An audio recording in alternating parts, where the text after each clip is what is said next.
আসসালামু আলাইকুম ওয়া রাহমাতুল্লাহি ওয়া বারাকাতুহু। ওয়ালাইকুম আসসালাম ওয়া রাহমাতুল্লাহি ওয়া বারাকাতুহু। আজকের রাজনীতি বিষয় একমাত্র আল্লাহর ভরসা। আজকের রাজনীতির বিষয় হবে একমাত্র আল্লাহর ভরসা। আল্লাহর আইন চাই, সৎ লোক শাসক চাই। আল্লাহর আইন চাই, সৎ লোক শাসক চাই।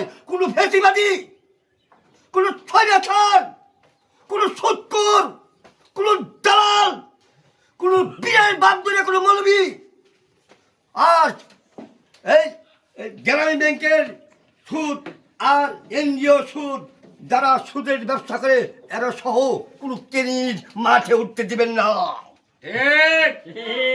আমি আবার বলতেছি, আমি সাইবুল ইসলাম 70 বছর আমি আমার জানের কোনো নিরাপত্তা ছিল না।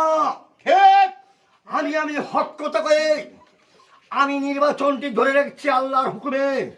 আমার আল্লাহর শক্তি দেয়া 17 বছর চলছে।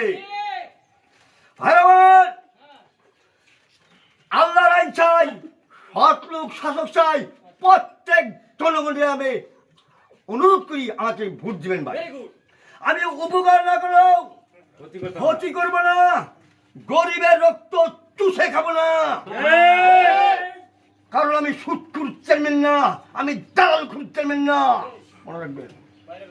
আর আমার প্রত্যেক মহল্লায়, প্রত্যেক গ্রামে আপনাদের যা কিছু আছে তাই নিয়ে প্রস্তুত থাকেন। আল্লাহর আইনে ভোট দিবেন, সৎলোক শাসক বানিয়ে থাকবেন।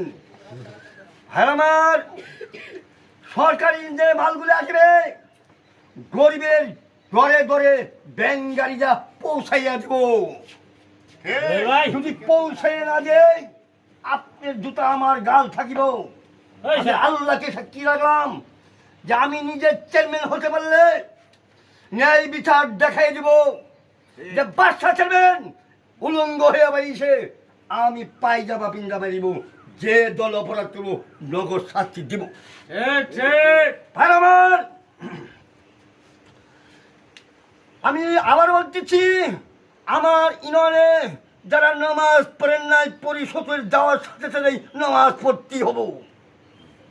ভাই আমার আরেকটা বলো, নামাজের সাথে সাথে হালাল রুজি রোজগার করতেই হব। যারা বেকার আছেন তাকে কাজ দেওয়ার চেষ্টা করব ইনশাআল্লাহ। ভাই আমার এই ইউনিয়নে গাঞ্জাখুর, নিশাখুর, চাঁদাবাজি, সুদখুর, দালালখুর দমন করে দেওয়ার চেষ্টা করব ইনশাআল্লাহ। ভাই আমার এইভাবে আমি আল্লাহর আনুগত্য করব। যাই হোক, প্রত্যেক মা বোন আমাকে ভোট দিবেন, কারণ আমি আল্লাহর আরো ন্যায় বিচার হব। ন্যায় বিচারের স্বার্থে আমি আল্লাহর আরশের জায়গা নিব। শুধু আমি না, আমার বুড়া আমার সৈনিক যারা আছেন, কোনো আমার সৈনিককে বিনা অপরাধের হুমকি দিবেন আমাকে জানাইবেন, তো 20 ঘন্টার মধ্যে অ্যাকশন নেবার চেষ্টা করব। বিনা অপরাধে আমার সৈনিককে হুমকি দিলে তার 24 ঘন্টার আইনগত ব্যবস্থা করবার চেষ্টা করবো। আসসালামু আলাইকুম ওয়া রাহমাতুল্লাহ।